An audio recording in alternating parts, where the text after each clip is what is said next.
I don't track any of my foods and I'm in the best shape I've ever been in is a lie. But it raises the question, do you need to track your macros to get in shape? The short answer is no. You don't have to track your macros to get in shape.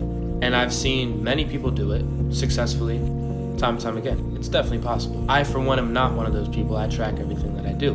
I enjoy doing it that way. I feel more precise. I feel more on top of what I'm doing. Now, the longer answer to the question of should you track or not would be you need to have an understanding of what you're consuming. If you don't have an understanding of what you're consuming, you're either overeating or undereating majority of the time.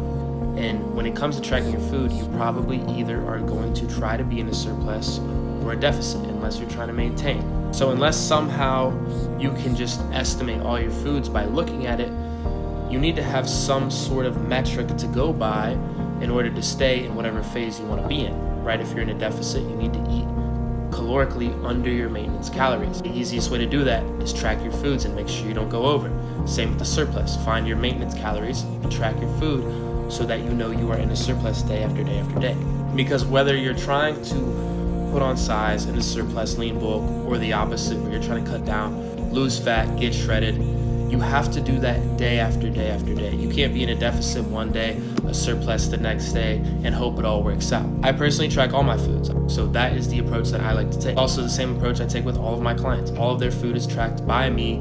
Every week, they have a different meal plan in place for their set goals. And at the very least, maybe you don't have to track forever, but you should track for a period of time so that you have an understanding of how much calories are in certain foods and how your body responds to certain foods in different calorie ranges. Because otherwise, you're just going to constantly be guessing, and that's not something I'm willing to do when it comes to making progress. If you're serious about making progress, then tracking is 100% required.